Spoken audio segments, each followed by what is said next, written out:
kan Akang juga sebenarnya lawan-lawannya juga adalah ulama yang sangat berpengaruh kan. Betul.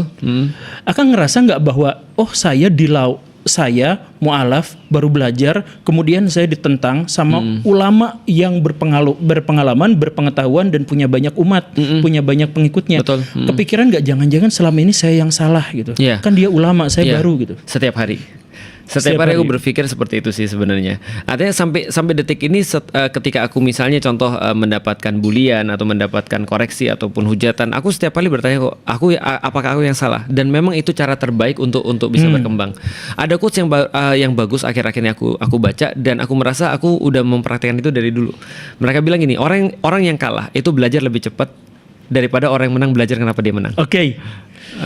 Nah menurutku menjadi hopeless, menjadi orang-orang yang terus kadang-kadang kita kalah dan segala macam itu menurutku penting banget sih, supaya kita berkembang sebenarnya. Makanya kan kalau kita lihat ya, yang pemenang Premier League itu menurutku nggak istimewa. Yang nomor 2 tuh atau nomor 3 tuh, itu yang bahaya tuh, karena dia akan lebih cepat belajar daripada kesalahan. Daripada orang yang menang belajar kenapa dia menang. Terakhir Kang. Oke. Waktunya saya pendek Santai. banget. Pertanyaan terakhir.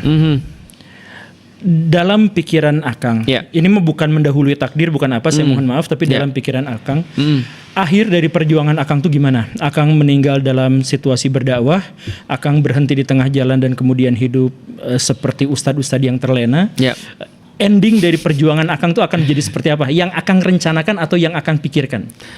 Aku takut sih, tapi kebersih terus di kepalaku sih. Aku pernah mimpi, terus terang. Aku pernah mimpi di satu malam dan aku bangun terus aku nangis.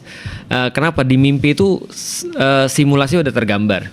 Karena kalau aku terus begini, gitu maksudnya. Aku terus begini, maksudnya terus menerus aku konsisten begini, terus dan perubahan mungkin tidak bisa dilaksanakan seperti yang seharusnya.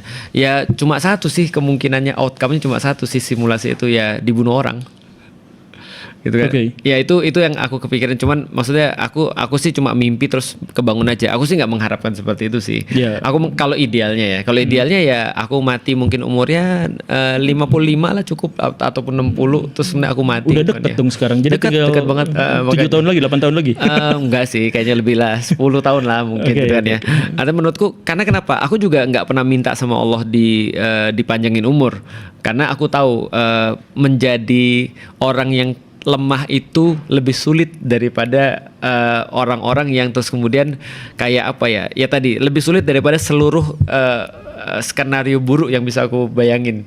Skenario paling buruk itu adalah aku umur panjang terus nggak bisa apa-apa, itu males banget tuh.